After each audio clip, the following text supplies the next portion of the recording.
हम एक इलेक्शंस के झमेले से अभी निकले नहीं हैं, हज़म हमें हुआ नहीं है, और दूसरे हम ताज़ा तरीन इंतखाबात की बात कर रहे हैं, इसी इलेक्शन कमीशन के तहत बात कर रहे हैं या फिर न्यूट्रल होने की बात कर रहे हैं, और हम क्या कौन सी स्पेस में हैं जो हमें लग रहा है कि अभी हम इस तरह के इलेक्शंस करा सकेंगे। मौलाना फजल रहमान साहब ने कहा है ये, जिसकी तायद की आज मियां इफ्तिखार हुसैन ने, जो कि अब ANP से ताल्लुक़ है जिनका, उसका बैरिस्टर सैफ जो PTI के हैं, उन्होंने भी कहा कि होना तो चाहिए लेकिन पहले बेसिक चीज़ें ठीक होनी चाहिए। बेसिक चीज़ें इतनी जल्दी कहाँ ठीक होने वाली हैं, क्योंकि अब तक तो सुन्नी इत्तेहाद काउंसिल की सीटों वाला मामला भी जो है खटाई में पड़ता हुआ दिखाई दे रहा है। कभी किसी तरफ पलड़ा भारी है, कभी किसी तरफ पलड़ा भारी है। अभी 50-50 के चांसेस हैं, लेकिन ऐसा हो सकता है कि ये सीटें फिर किसी को भी ना मिलें, ये भी एक पॉसिबिलिटी है। लेकिन सबसे पहले आज एक नई पार्टी ने अपना, ज़ाहिर है आज तो नहीं लेकिन अवाम पाकिस्तान एक नई पार्टी बनाई गई है। खाकान अब्बासी साहब, मिफ्ता इस्माइल साहब इसमें हैं। आज खाकान अब्बासी साहब ने बजट के हवाले से जो गुफ्तगू की, ज़रा वो सुन लेते हैं। मुल्क में टैक्स लगाने वाले जो दूसरों पर टैक्स लगाते हैं, जिन्होंने, जो मैंने सारी बातें बयान की हैं, वहाँ पर हाँ हाँ करके ये बजट पास किया है, क्या उन पर खुद टैक्स नहीं लगना चाहिए? ये जो अशराफिया की हम बात करते हैं, ये अशराफिया होती है जो अपने आप को भी बचाती है और जो अपने दोस्तों को भी बचाती है, जो स्मगलिंग को नहीं रोकती, जो स्मगल्ड सिगरेट को नहीं रोकती, जो इंसेंटिव देती है जिसका आवाम को फ़ायदा नहीं होता। ये वो खराबियाँ हैं जो हमने दूर करनी है, वरना अब स्पेस ख़त्म हो चुकी है। अगला बजट, इससे भी अगले साल आप क्या करेंगे? 60% में सैलरीड क्लास में टैक्स लेंगे, कितना टैक्स और बढ़ाएंगे? अखराजात तो आप कम कर नहीं रहे, हुकूमत का साइज़ तो आप कम कर नहीं रहे। और मैं ज़रूर जिक्र कर दूँ कि हुकूमत का साइज़, मेरा मतलब अफराद को कम करने की बात नहीं है। आप मिनिस्ट्रियाँ कम करेंगे तो उससे जो रुकावटें हैं मुल्क के अंदर, जो गैर ज़रूरी रुकावटें हैं, जो गैर ज़रूरी मिनिस्ट्रियाँ हैं, उनसे जो फ़ायदा मुल्क का होता है वो असल फ़ायदा होता है। प्राइवेटाइजेशन का कोई जिक्र इस बजट में नहीं है। तो यही है कि प्राइवेटाइजेशन हो रही है, पिछली हुकूमत ने शुरू की थी, लेकिन डिस्कोर्स का क्या होगा? सबसे बड़ा मसला आज आपका बिजली का है। जो डिस्ट्रीब्यूशन कंपनीज है, आपने प्राइवेटाइज करना है, वो आपने शुरू भी नहीं किया आज तक, उसके बारे में बात भी नहीं करते हैं। रेलवेज का क्या होगा? तो हम आज ये खाम ख्याली में हैं कि हम इस तरह ही बजट बनाते रहेंगे। अवाम मजीद, एक ब्रेकिंग पॉइंट आएगा, एक दिन मामला ये नाता टूट जाएगा, ये हिजाब ख़त्म हो जाएगा, लोग टैक्स देना बंद कर देंगे, फिर हुकूमत क्या करेगी? लोग टैक्स देना बंद कर देंगे, फिर हुकूमत क्या करेगी? ये पहले मौलाना फजल रहमान साहब भी बात कर चुके हैं, आज खाकान अब्बासी साहब ने भी की, फिर ऑफकोर्स मिफ्ता इस्माइल साहब ने हमें बताया कि IMF ने हमें क्या नहीं मना किया था और क्या कहा था और हमने फिर क्या किया। सुने उन्हीं की ज़बानी। IMF के ऊपर ये नहीं डाल सकते कि प्रोजेक्ट्स करें। IMF ने आपसे नहीं कहा था कि आप 24% जारी अखराजात बढ़ा दें, उसको निकाल के, सूद को निकाल के भी 24% जारी अखराजात बढ़ा दें। IMF ने आपसे नहीं कहा था कि आप 30% सूबे के अंदर ADBs के बजट बनाएं। IMF ने आपसे नहीं कहा है ये चीज़ें कि जो आपने की गई हैं।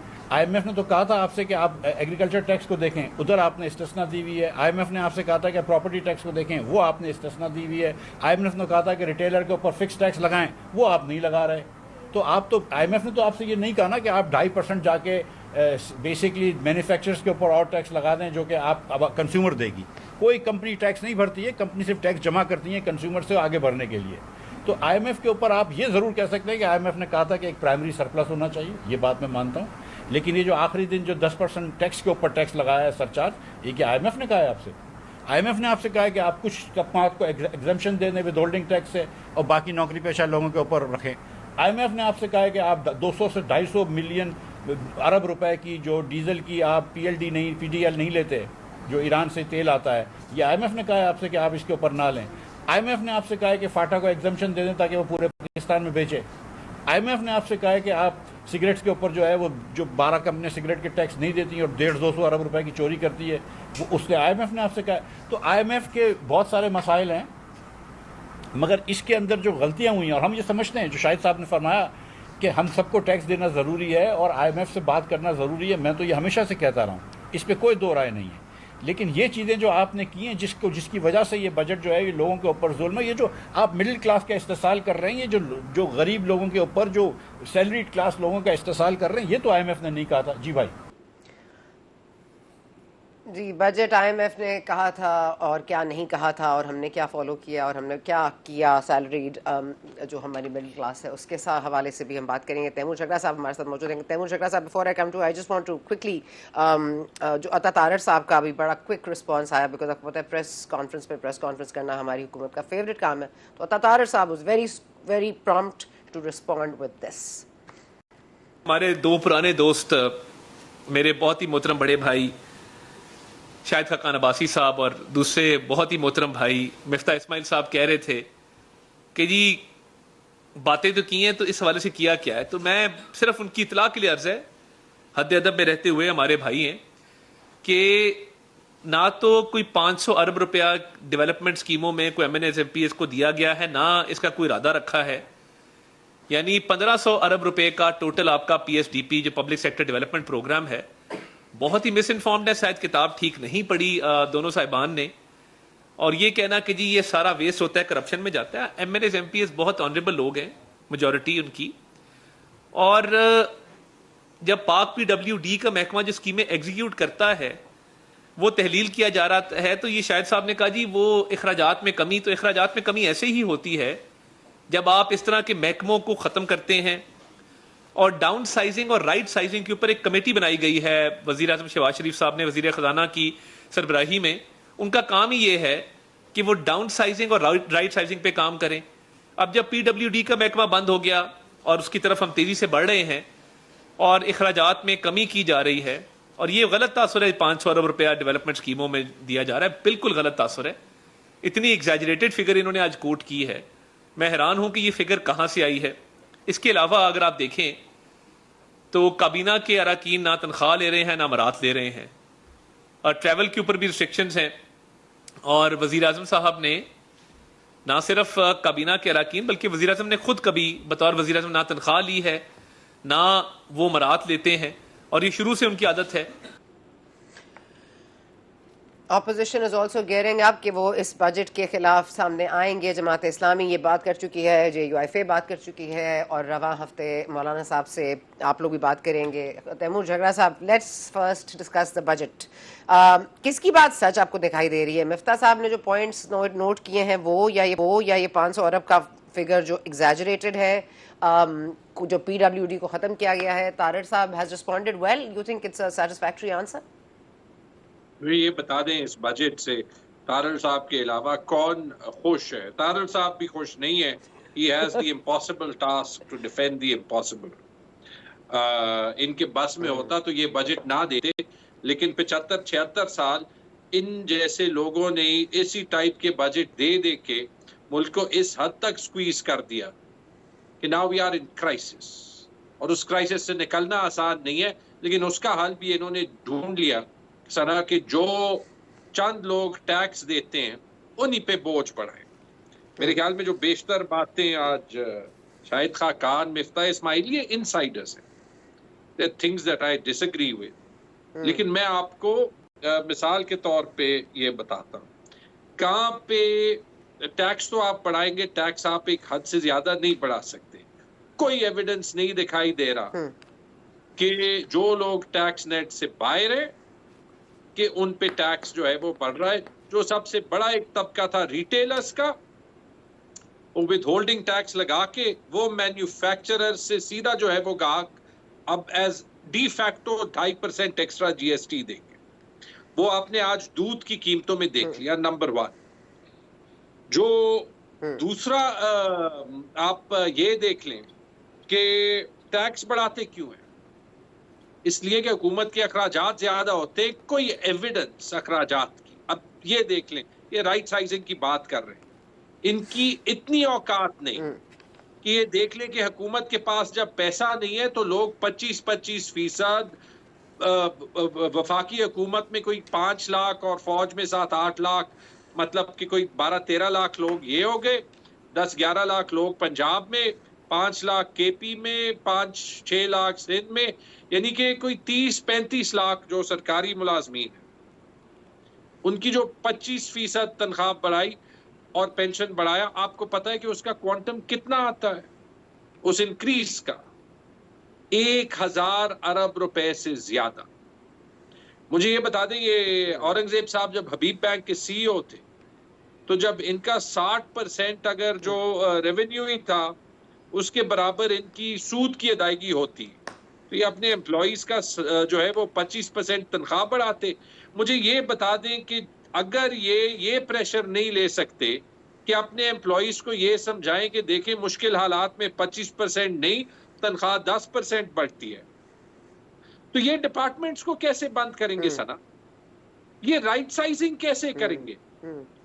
देखिए, और फिर आप ये देखें कि जिन पे टैक्स लगाया, मिसाल के तौर पे यही जो तबका 1000 अरब रुपए इन्होंने पैसे जो है अखराजात सिर्फ तनख्वाहों के बढ़ाए।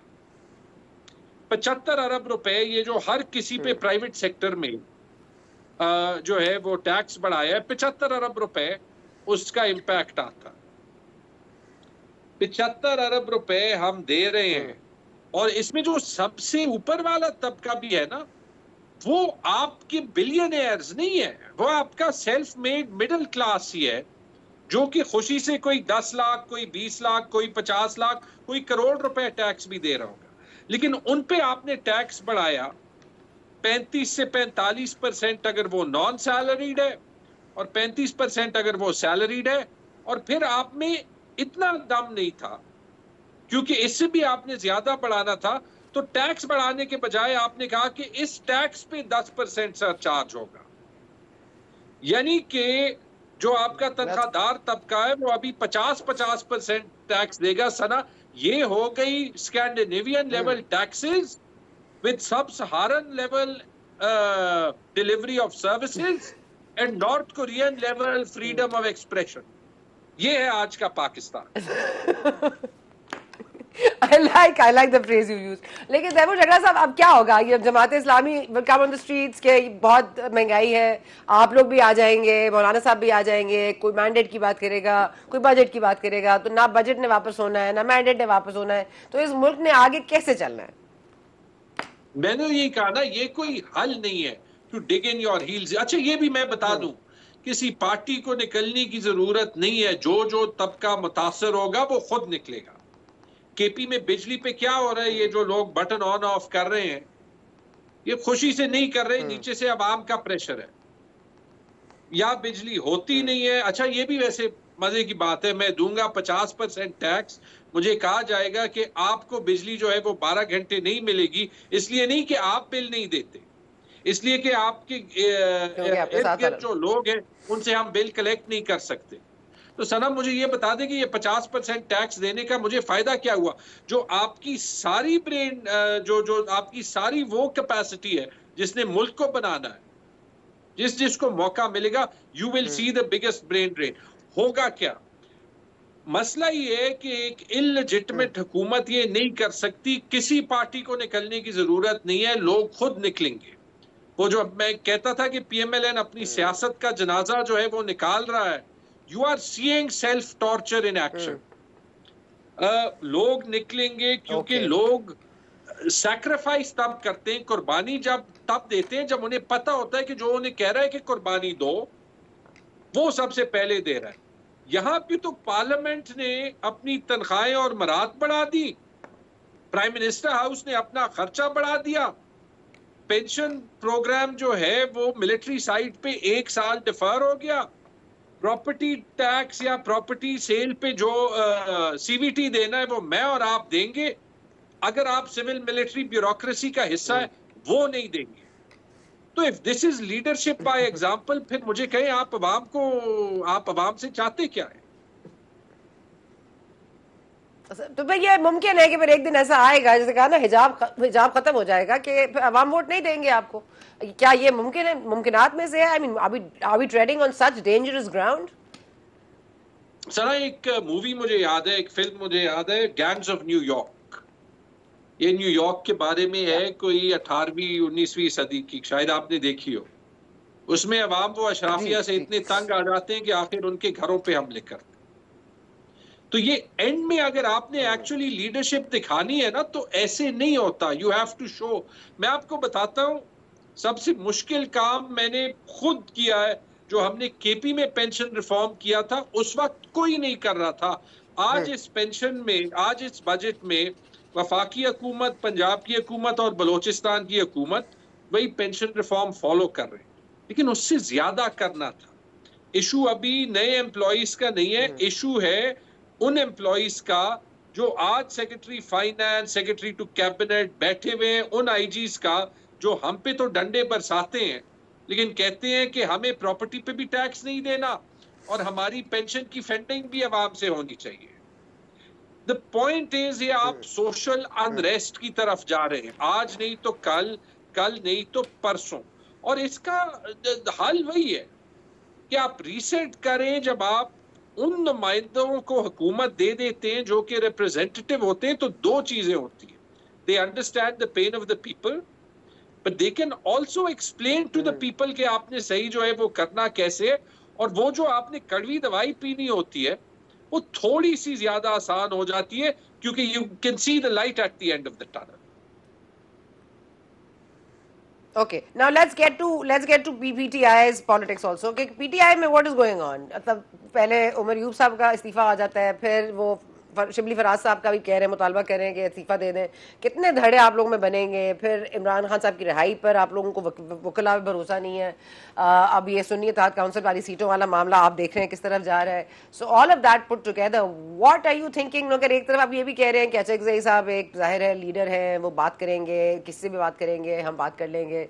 सो like what is actually going on in your party and direction in which you are headed? देखिए, पार्टी मुत्तहिद है, द पार्टी इज यूनाइटेड, लेकिन जो भी है who is washing his dirty linen in public और हर डर्टी लिनन इन पब्लिक, यानी कि जो अंदर के इख्तलाफात जो हर पार्टी में होते हैं, जब वो उनको पब्लिक करते हैं, तो वो इमरान खान के साथ ज्यादती कर रहे हैं, वो पाकिस्तान के लोगों के साथ ज्यादती कर रहे हैं. सना, मेरे बहुत से गिले. यू कुड आर्ग्यू कि हमारे सीट्स जो है वो लिए गए.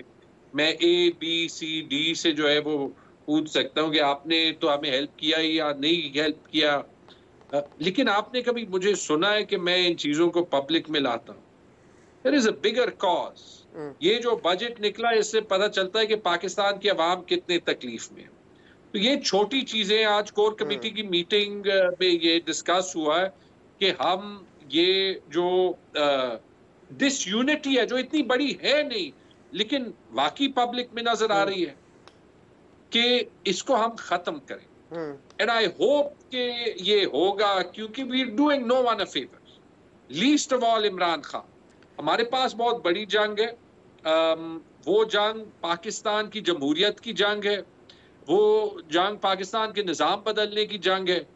हम इसको ये नहीं जीतेंगे कि तैमूर झगड़ा कहे कि मेरे दो ईंट की मस्जिद हो, और कोई और कहे कि मेरे 2 ईंट की मस्जिद हो. उस पे फिर लोग हम पे तनकीद करेंगे और ठीक करेंगे. ठीक है, तैमूर झगड़ा साहब, thank you very much for your time, but I also have other issues to take up, but thank and हमने बात करनी है वापस आकर सिंध की. लेकिन चाहते आपको थोड़ा सा टीजर दे देते हैं कि शर्जील मेमन साहब ने आज गवर्नर साहब का इस्तीफा मांग लिया है. क्यों, सुनिए. भुट्टो साहब के खिलाफ बात की है, उस पर मुत्तहिदा कौमी मूवमेंट माफ़ी मांगे, और हम ये भी मुतालबा करते हैं कि गवर्नर सिंध फौरी तौर पर मुस्तफ़ा हो जाए. जो हमेशा इल्ज़ामात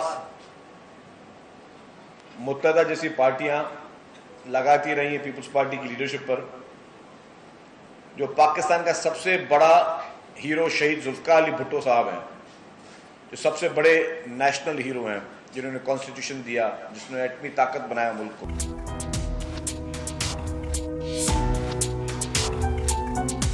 हमारे साथ मौजूद हैं शैला रजा साहब पाकिस्तान पीपल्स पार्टी से, और हमारे साथ मौजूद जहांगीर जदून साहब को ये एडवोकेट जनरल रहे हैं इस्लामाबाद के. सर बहुत शुक्रिया आपका भी, शैला साहब आपका भी. शैला साहब, मैं आपके पास इधर आऊँगी क्योंकि ये बड़ा एक केस था जिसके बारे में बड़े सेलिब्रेटरी मूड में है इस वक्त MQM. 54,000 जो एम्प्लॉयर्स को अपनी जो जो Sindh high court Sindh government ने लगाया था नौकरियों पे, वो सारी नौकरियां जो है वो अन्नल कर दी गई हैं। और उसके बाद जाहिर है कि कुछ भुट्टो साहब के खिलाफ भी बात की गई, तो बात यहाँ तक पहुँच गई है कि जसौरी साहब इस्तीफ़ा दें, MQM माफ़ी मांगे, लेकिन मामला जो है 54,000 जॉब्स का है। आपका इस पर टेक क्या है?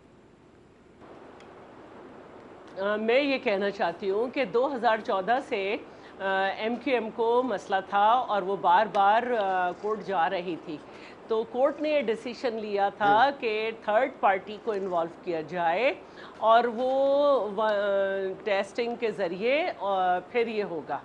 पब्लिक सर्विस कमीशन पे भी सवाल थे बार बार, उसको भी कोर्ट के ऑर्डर से सही किया गया। अच्छा, अब ये जो 1 to 5 की जॉब्स थी, ये ग्रेड 1 की और ग्रेड 5 तक की माली और इसकी थी नायब कासिद वगैरह की, इस पे भी चले गए थे। फिर सिंध गवर्नमेंट गई कि भाई इसको क्या करना है, मतलब इसका क्या क्राइटेरिया, यही होगा ना कि ड्राइवर के पास लाइसेंस हो और ये तो उस पर फिर वो जॉब्स पे से पाबंदी हटी। और ग्रेड 5 to 14 तक जो है ये क्राइटेरिया तय हुआ कि थर्ड पार्टी, तो उसमें जो है या तो NTS को लेते या हमने सक्खर IBA को इन्वॉल्व किया। सक्खर IBA ने 2022 में टेस्ट लिए और 2022 के टेस्ट में जो लोग क्वालिफाई कर गए तो कोर्ट ऑर्डर तक इंतज़ार किया गया। जब कोर्ट का ऑर्डर आ गया तो हमारी गवर्नमेंट जाने में 1 महीना था, तो उसके इश्तहारात दिए गए। जिन मिनिस्ट्रीज़ ने इश्तहार दे के रखे तो उसमें उसी तरह से रखे गए, जैसे उसमें ये सख्ती थी कि डिस्ट्रिक्ट बेस्ड होना चाहिए डोमिसाइल को। और इसी तरह मैं मिनिस्टर थी और वुमेन डेवलपमेंट डिपार्टमेंट में एक बड़ी तादाद की नौकरियां थीं, जिसमें से 26 के करीब पब्लिक सर्विस कमीशन के थ्रू हुई हैं और उसमें बाकी जो टेस्टिंग थी ये कंपनी उसके ज़रिए IBA के ज़रिए हुई हैं। बाकी A1 to 5 वाली हमने जिस डिस्ट्रिक्ट में थे उसी डिस्ट्रिक्ट के डोमिसाइल के थ्रू किए हैं। मैं चैलेंज करती हूँ, उसमें DC बैठा, उसमें डिपार्टमेंट के कोई लोग नहीं थे, उसमें DC की कमेटी थी और उस तरह से हुई। इस तरह तमाम डिपार्टमेंट्स ने की हैं। अब ये केस है, इसको कैसे लड़ा क्या नहीं लड़ा मुझे नहीं मालूम, लेकिन हकीकत यह है कि हमने बहुत ही मैंने बहुत ट्रांसपेरेंसी से की हैं। अगर कोई एक आध डिपार्टमेंट ऐसा है कि जिसने ऐड नहीं दिया था तो उसकी अलग बात है, लेकिन उस वक्त भी जब स्टे आया था तो हमारे तमाम लोग प्रोसेस से टेस्ट के गुजर चुके थे और उसमें जो 2022 के जो टेस्ट हुए थे सक्खर IBA के थ्रू, उसमें जो लोग पास थे हमने उन्हीं को लिया। तो मैं ये समझती हूँ कि इस केस के रिव्यू में जाना चाहिए और देखना चाहिए। बाकी रही बात तो मुशर्रफ की गवर्नमेंट में ये हिस्सेदार थे और मुशर्रफ की गवर्नमेंट में सिंध को नौकरियां नहीं दी गई। फिर 2014 से ये मुख्तलिफ केसेस कर देते हैं, उसमें भी नहीं दी गई। तो नुकसान किसका हो रहा है? हमने तो टेस्टिंग से हमने बिल्कुल कोर्ट ऑर्डर के अकॉर्डिंग दी है और मैं समझती हूँ कि इस केस को दोबारा से देखा जाएगा, उसके रिव्यू में जाया जाएगा। रिव्यू में जाया जाएगा, ठीक है। अब जो रही बात उनकी ये भी बात शहरी देही की, तो उसका जवाब जी बोले। जो उन्होंने बात की तो भुट्टो साहब ने 4 साल के लिए क्योंकि देही सिंध बहुत पीछे था, कोटा सिस्टम नाफिज किया, 10 साल के लिए किया था। भुट्टो साहब ने अपनी गवर्नमेंट चौथे साल ख़त्म कर दी थी। उसके बाद ज़ियाउल हक ने इनको बनाया और ये हर गवर्नमेंट के हिस्सा रहे। कोटा सिस्टम जो है ये फेडरल सब्जेक्ट है। इन्होंने 24 से 25 रेजोल्यूशन इस पर दी कि कायदे तहरीक अल्ताफ़ हुसैन की जान को ख़तरा है। कभी इन्होंने कोटा सिस्टम के लिए आवाज़ नहीं उठाई और वो हर 10 साल बाद लगता रहा। जब हमारी गवर्नमेंट थी 2012 में, उस वक्त उसको उठाया जाना था, हमने उसको नहीं उठाया और वो ख़त्म हो गया। इस वक्त जो नौकरियां हुई हैं वो IBA ने जो लोगों ने टेस्ट में अप्लाई किया उनको पास किया, उन्हीं में से सेलेक्ट किए गए और ज़्यादा नंबर वाले लोग सेलेक्ट किए गए। अब अगर मुझे नहीं मालूम कि कोर्ट ने इसको किस तरह देखा, पुराने केस था नहीं, लेकिन फिर इसके बाद इसका प्रेस कॉन्फ्रेंस ये होनी चाहिए ना कि आप कोर्ट जाएंगे, आप इसके खिलाफ अपील करेंगे। ये तो नहीं कहना चाहिए कि जसौरी साहब रिजाइन कर दें, MQM माफी मांग ले। देखिए, अगर हमारे कायदीन की तरफ जाएंगे तो इनके तो कायद है नहीं। आपस में अभी तक ये भी नहीं डिसाइड हुआ कि अगर MQM प्रेस कॉन्फ्रेंस करेगी तो उसमें ख्वाजा इजहार बैठेंगे या नहीं, दूसरे लोग बैठेंगे या नहीं, अभी तक ये भी इनके डिसाइड नहीं होता। हमने देखा है अभी असेंबली में, नेशनल असेंबली में। और रही बजट पे भी इन्होंने कुछ अजीब अजीब सी स्पीचेस की हैं, मैं तो हैरान थी। तो अगर आप हमारे कायदीन तक जाएंगे तो हमें कुछ तो बात कहने का हक है ना। आपने तो कभी उठाया ही नहीं, कोटा सिस्टम पे बात ही नहीं की है आपने कभी, हर फेडरल गवर्नमेंट का हिस्सा होते हुए। तो सीधी बात यह है कि बिल्कुल भुट्टो साहब ने लगाया था 10 साल के लिए, चौथे साल उनकी गवर्नमेंट खत्म हो गई थी। तो अगर आप इस तरह हमले करेंगे तो हम कहेंगे आपके कोई कायद तो है नहीं, अब एक गवर्नर है जिसे आप पहले मान नहीं रहे थे।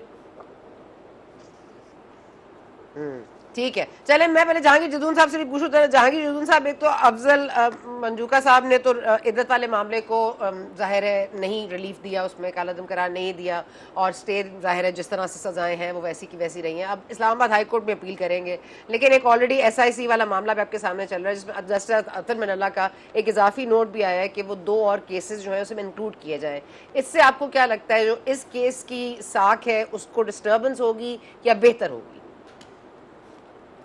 नहीं, ये 2 बिल्कुल डिफरेंट केसेस हैं। देखें, एक तो बड़ा इम्पॉर्टेंट नेशनल लेवल का केस है, उस पर उसके बड़े रिपरकशन आएंगे कि आपकी कॉन्स्टिट्यूशन में आपके जो पार्लियामेंट है उसके अंदर, और फर्दर अगर आपने लेजिस्लेशन करनी है जो रिजर्व सीटों वाला है। और जो इद्दत वाला केस है उसमें मेरे ख्याल में उसको जज को बेनिफिट ऑफ डाउट दें, क्योंकि उसने सज़ा सस्पेंड नहीं की है। उसकी वजह ये थी कि इनकी मेन अपील जो है वो बहुत करीब फिक्स हुई है, गालबन अगले हफ्ते किसी दिन लगने वाली है। तो उन्होंने हाई कोर्ट से डायरेक्शन ली थी कि हमारा केस जो है विद इन 1 मंथ डिसाइड कर दें।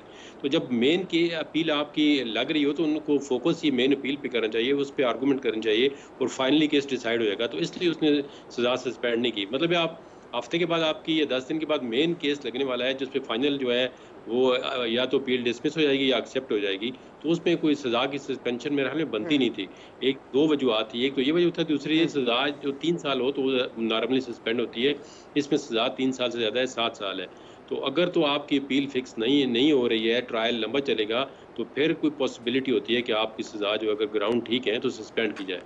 तो अब इनका मेन फोकस जो है वो मेन केस पे होना चाहिए। मेन केस पे देखते हैं उसमें क्या होता है, वरना आप और मैं तो 2 साल से इस केस को देख चुके हैं। ये बड़ा पर्सनलाइज केस है और मैं पहले भी ओपिनियन दे चुका हूँ, तो इस किस्म के केस नहीं बनाने चाहिए। बाकी आपके पास कोई केस बनता है करप्शन का, कोई और केस बनता है तो आप ज़रूर बनाएं, लेकिन आप एक पुराने केस को 2 साल को पहले वो मनिका बिल्कुल खामोश बैठा रहा है, तो 2 साल के बाद पहले एक कंप्लेंट फाइल की है, फिर वापस ली है, फिर पता नहीं इसने किसकी माँ पे कंप्लेंट फाइल की है और केस के हाथों में खेल रहा है। तो ये सारी मैनिपुलेशन। मोहम्मद हनीफ साहब थे जो पहले कंप्लेंट लेकर आए थे, उसके बाद मानिका साहब खुद ही आ गए। अच्छा, मैं SIC वाले मामले पे आपसे डिस्कस करना चाह रही थी, क्योंकि एक इजाफी नोट जो है अतर मिनल्ला साहब का, और आज भी जिस तरह उन्होंने कहा कि you can not ignore the elephant in the room, और जाहिर है कि कह रहे हैं टेक्निकलिटीज में हमें नहीं फंसना चाहिए, which is I think he is also saying it to the जजेस। तो आपको लग रहा है ये PTI के हक में जा रहा है मामला? नहीं, देखिए आप उसमें 2 बड़ी देखें से ना रीज़न बहुत बड़ी है कि अगर आप आइन को देखें, वो कहते हैं आइन के मुताबिक, आइन के अंदर एक आर्टिकल है 187, उसमें लिखा हुआ है कि supreme court irrespective of anything complete justice करे, इंसाफ करे, फैसला न दे कि इंसाफ करे। अब इंसाफ आपको पता है जो होता है उसका पैमाना कितना हाई होता है कि इंसाफ आपने करना है, तो उसके अंदर फिर आप टेक्निकलिटीज़ को छोड़ दें, और फिर आइन अगर आप कहें इंसाफ करें, तो अगर किसी लॉ के तहत छोटी मोटी आपके अंदर प्रोसीजर के अंदर लैप्सेस हो गई हैं, तो उसको भी देखें ना, डोमिनेंट पोजीशन है आइन की। तो इसमें उन्होंने ये एक कहा है जी कि इलेक्शन कमीशन ने जो है ना वो इनको प्रॉपर जो है वो उस इंटरप्रिटेशन ये थी, उनको बैट वापस लिया गया इनसे, तो इनकी पॉलिटिकल पार्टी को ही बैन कर दिया कि इस पॉलिटिकल पार्टी से कोई बंदा इलेक्शन लड़ ही नहीं सकता। तो इस पे बड़े पर्टिनेंट और फंडामेंटल क्वेश्चन उठाए हैं जजेस ने इलेक्शन कमीशन की कॉन्डक्ट पे। तो इसमें तो कोई शक नहीं है कि इलेक्शन कमीशन पाकिस्तान की तारीख में जब भी कोई आया है तो वो फ्री, ट्रांसपेरेंट, फेयर, वो जो कॉन्स्टिट्यूशन का मैंडेट है उसके मुताबिक इलेक्शन नहीं होल्ड करा सका, और इलेक्शन कमीशन पे हमेशा सवाल उठते रहे। और देखें, चाहे वो 2018 में इन्होंने RTS बिठा दिया, अभी इन्होंने क्या किया है, फॉर्म 45, फॉर्म 47 उसके जमेले में डाल दिया। फिर एक पूरी पॉलिटिकल पार्टी जो है, अब इसको कोई माने या ना माने, एक बहुत बड़ी पार्टी है, उसने बहुत बड़ा वोट बैंक है और उसको लोग फॉलो करते हैं, उसके फॉलोअर हैं बहुत ज़्यादा। पाकिस्तान की बहुत बड़ी पार्टी है, अगर ये कहें कि सबसे बड़ी पार्टी है तो ये भी मुमकिन है। जब उसको फ्री एंड फेयर इलेक्शन मुहैया किया तो हो सकता है वो पाकिस्तान की सबसे बड़ी पार्टी बन जाए। तो इसमें देखें ना, उसको आप इस तरह से साइड लाइन कर रहे हैं। ठीक है, आपने उनके इलेक्शन नहीं कराया, इलेक्शन तो कराया और उन्होंने आपने कहा ये इलेक्शन सही नहीं हुआ है। आज ये क्वेश्चन उठा है, एक दफ़ा चीफ जस्टिस ने कहा इलेक्शन नहीं कराया, तो जस्टिस मुनीब अख्तर ने कहा ये बात नहीं, उन्होंने इलेक्शन कराया है और कोर्ट ने कहा था कि इलेक्शन सही नहीं हुआ है सुप्रीम कोर्ट ने। हालांकि पेशावर हाई कोर्ट ने कहा था कि इलेक्शन को मान लेते हैं, क्योंकि ANP पे उन्होंने फाइन करके उनका इलेक्शन रिकग्नाइज कर लिया। तो इसमें अगर देखें ना, सीटें PTI को नहीं मिलती फॉर द मोमेंट हम कहते हैं, तो फिर दूसरों को किस तरह मिलेंगी? अगर दूसरों को मिलती है तो उनके पास तो तमाम जो है जितनी तो यानी कि ये चांस मौजूद है कि किसी को भी ना मिले। फिर वो कह रहे हैं ना कि आशिक की सबसे बड़ी कामयाबी है कि महबूब पर किसी का भी ना हो, उसका भी ना हो, दूसरे का भी ना हो। 3 चीजें हैं। नंबर 1, क्या PTI को मिलनी चाहिए SSC को? अगर ये डिसाइड हो जाता है तो लद, अगर नहीं तो क्या सीटें जो है वो खाली छोड़ी जा सकती हैं? अगर खाली नहीं छोड़ी जा सकती तो फिर किसको मिलनी चाहिए? कि अगर इन पार्टियां जो ऑलरेडी मौजूद हैं